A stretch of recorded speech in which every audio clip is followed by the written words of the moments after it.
Artificial. Every time Nongya's wife was harassed by thugs, her husband could only be tied outside like a dog to guard the door. Listening to his wife's heart-wrenching silence inside, the man wished he could bash his head in, barely enduring until the thugs were done, but he still had to be humiliated. It's not easy being a dog. I don't want to cuckold you either. I came up with a way to ease your sentence. I said your wife. Each time counts as 200 you owe me, including the previous times. Is that fair enough? Remember, from now on, each time I come, I'll leave you here to collect the debt, plus 100. For guarding the door, the cowardly man intended to endure alone, but when Nongya's wife, covered in wounds, rushed out, and the desperate gesture said she wanted to die, the man could no longer bear it. He opened the iron door and directly confronted the thugs. Despite using all his strength, he couldn't match the thugs who fought regularly. Soon, the man was overpowered, pinned to the ground. After beating him up, the thug said he would get a knife to kill him. In an instant, the man was terrified, thinking if he did nothing, the thug might kill his whole family. The man immediately grabbed scissors and attacked the thug frantically.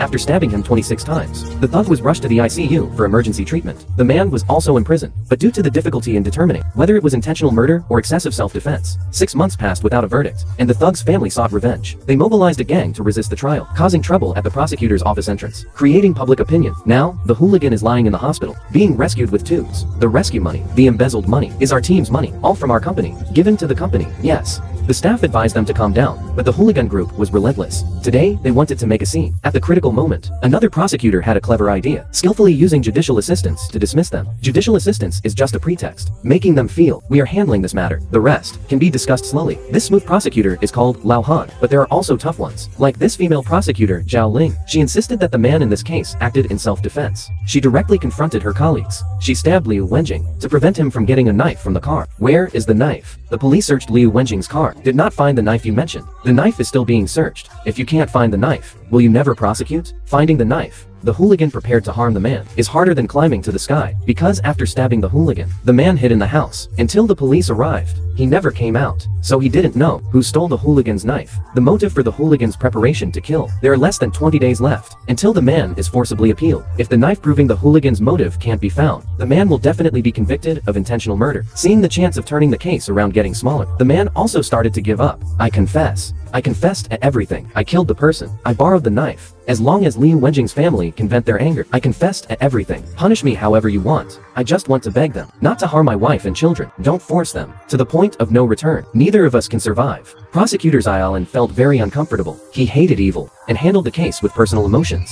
Now, his emotions were even more intense. Helplessly, the superior had to let the smooth Lao Han assist Xiaolin in handling the case. At the moment, the man's deaf-mute wife is missing. Xiaolin and Lao Han searched all afternoon, but found nothing. At this moment, a small shop owner revealed a secret. In my shop, there is a promotion going on. Spend 200 and get a pack of Zhonghua cigarettes. Spend 200 and get Zhonghua, right? Yes. Get Zhonghua, right? 200.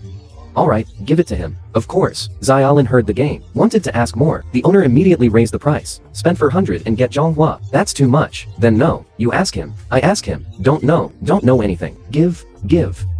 I ask you, was there a knife in Liu Wenjing's car? Don't know. Anyway, made money. The boss suddenly appeared and drove them away. Let's go. We don't know anything. We participated in the promotion. No information at all. We have nothing. We have nothing. We have nothing. We have nothing. We have nothing. We have nothing. We have nothing. We have nothing. We have nothing. What information do you want? Do I look like information? Aren't you giving Zhonghua? Here. Toothpaste. Isn't it Zhonghua? Yan Ren returned to the hospital where the hooligan was to continue the investigation, but the hooligan's family suddenly stopped them. It turned out the hooligan's brother was a flood hero. Even city leaders had to be respectful to their family. His brother risked his life to block the flood, so he could torture Wang Yongqiang. Rape someone else's wife? Who robbed money? You tell me about money. Who robbed money? Suspected. Could call to stop the family's trouble. Xiaolin sensed something was wrong. Immediately followed. It turned out, they found the deaf-mute mother and daughter first. Intended to forcibly take them away. Always a way to make this woman change her testimony. Turn black into white. Fortunately, Xiao Lin followed closely. That's why they didn't succeed. Who would have thought fate would be so kind? The next day, the thug's condition worsened. He went to report to the King of Hell early. To vent his anger, the thug's father stormed into the prosecutor's office, surrounding the entrance like a water leak barrier, forcing the political and legal committee secretary to show up. The thug's father really knew how to cause a scene. First, he had to create a fake narrative. Two things. My eldest son, Liu Wenwu, sacrificed himself to save 227 villagers. The government recognized him as a martyr. Unexpectedly, my youngest son, Liu Wenwu, has been a disgrace. He brought shame to our government. So, I invite you to cancel the martyr family policies for our family after occupying the reporting point. Next, they could spew nonsense. We are in a rule of law period. Even if we take a step back, even if my son committed rape, he shouldn't deserve the death penalty, right? But he was stabbed to death. So should the person who stabbed him face the death penalty? Old Bai caused such a ruckus. The prosecutor's office was under pressure. Higher-ups demanded action. It must be resolved within a week. Xiao Lin wanted to buy more time, but the superiors insisted. Even a heinous criminal's life is protected by law. But Xiao Lin found it ironic. Who will protect Wang Yongqiang? Who will protect his family? Are we prosecutors? We can only approach issues from a legal perspective. Aren't prosecutors human too? The superiors were enraged. They revoked Xiao Lin's lead role, leaving Old Han in full charge. However, Old Han was somewhat unwilling, because he had his own troubles lately, also in a dire situation. A few days ago, his son stopped a bullying incident at school, but ended up being beaten by the school bully. To protect himself, Old Han's son fought back, but accidentally broke the bully's nose. And this bully had connections. He was the son of the school director. Old Han and his wife rushed to the school. The homeroom teacher didn't distinguish right from wrong, directly demanded Old Han to educate his son to apologize. But the son was clearly acting bravely. Old Han's family refused to bow to evil forces. The Han family resolutely does not bow to evil forces. The homeroom teacher is unyielding. She straightforwardly states, your son will definitely face serious consequences. This will inevitably affect his future education. But Han's son stands firm in his beliefs. He refuses to yield no matter what. Seeing this, Han has no choice but to put the matter on hold for now. However, the homeroom teacher's father, who is the school bully, doesn't want to wait. Due to his broken nose, the case meets the criteria for filing. So, if the homeroom teacher's family pursues it, Han's son will surely end up with a criminal record.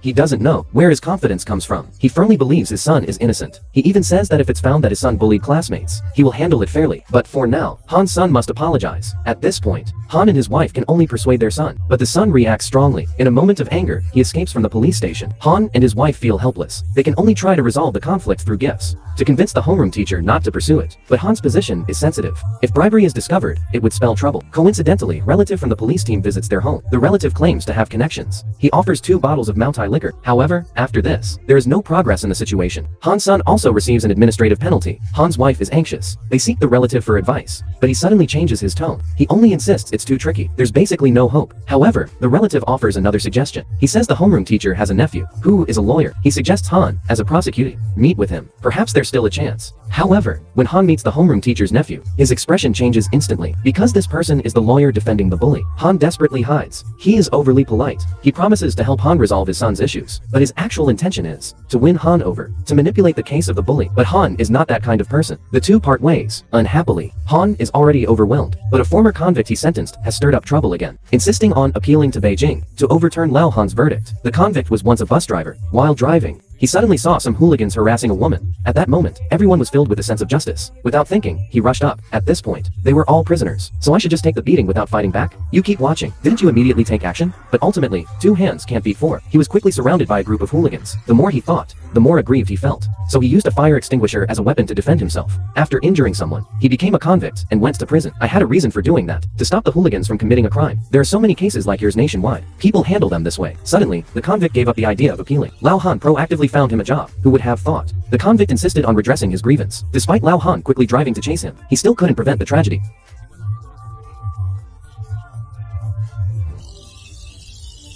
The convict lost his life, leaving behind a daughter under 18, crying while holding her blood-stained helmet. A few years ago, this convict went from being a hero to being guilty of intentional injury. His wife petitioned everywhere, trying to seek justice for her husband. But the longer it took, the more hopeless it became. Later, his wife was exhausted and never woke up again. The daughter used her tuition fees to buy a decent burial outfit for her mother. Since then, the daughter struggled alone. Those hooligans frequently caused trouble at her school, making her life even harder, often isolated and excluded.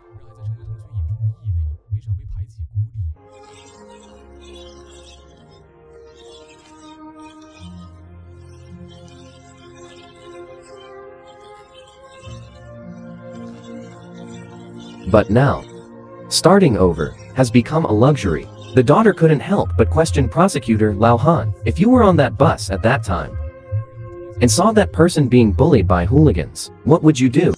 Would you stand up like he did? Tell me honestly. Is my father guilty? Was the verdict fair?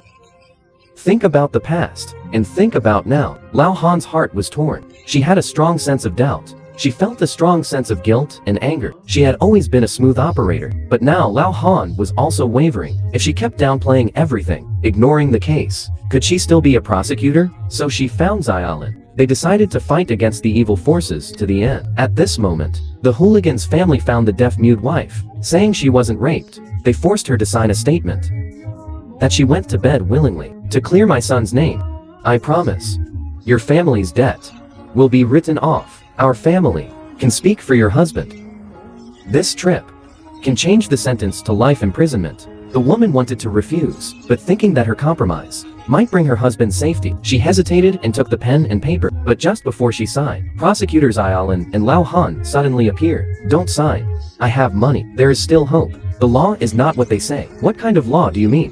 Which law in the world says murder has no consequences? The deaf woman panicked, not knowing whom to trust. At that moment, old Han suddenly received a call that the deaf woman's daughter was missing. In an instant, the woman felt struck by lightning. She thought the gang's family had gone mad and kidnapped her child. In a fit of impulse, she ran to the rooftop, wanting to threaten them for her daughter. Is this a scare tactic? Stop. Come back. We can talk it over. Come here.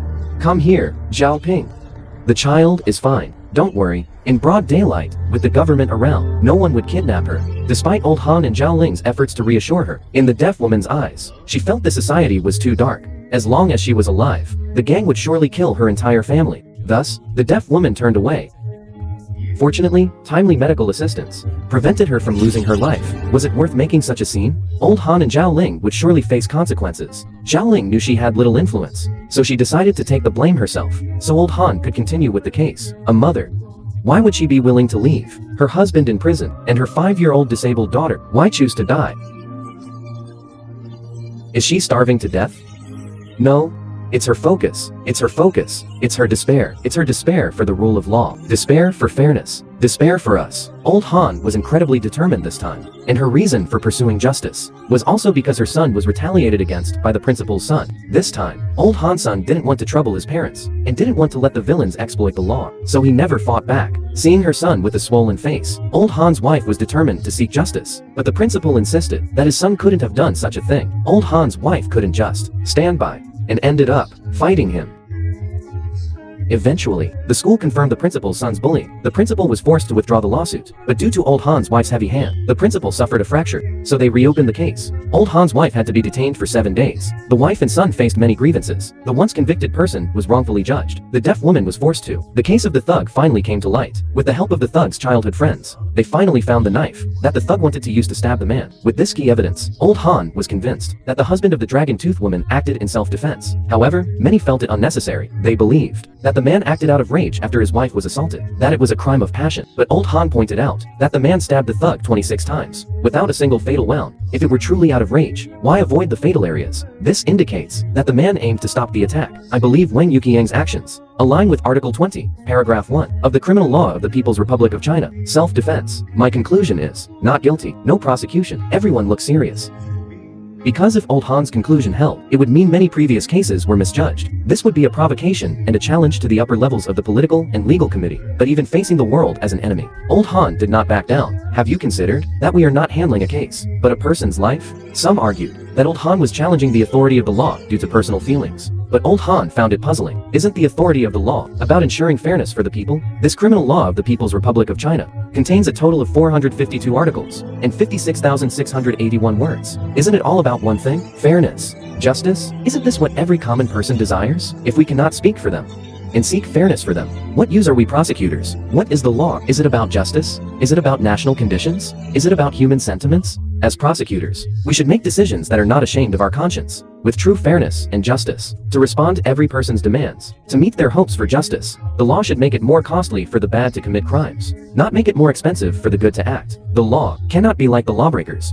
Old Han's speech shocked everyone. The final result was, the husband of the dragon-toothed woman was acquitted. The principal's son received a severe penalty. Xiaolin was reinstated. Sometimes, the law indeed cannot protect the good, and sometimes it truly cannot punish the bad. The film's 20th article deeply explores this issue. People often say the law is flawless. The law surely can uphold fairness and justice, and provide people with a fair outcome. But is the law truly omnipotent? In ancient times, there was a legendary beast called ZZ.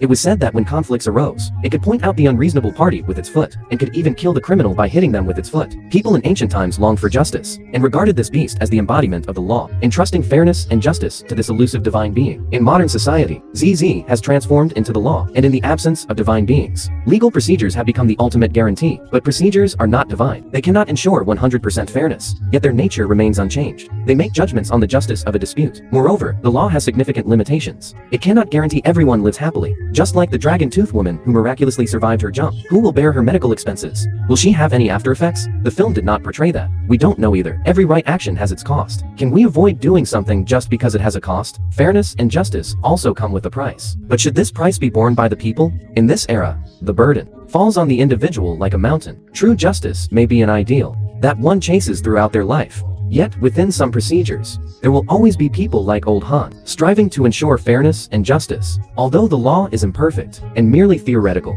the justice it embodies will encourage people to act courageously and help the fallen weak. It will raise the cost for criminals and truly lower the cost for good people to act. The law must not yield to lawlessness.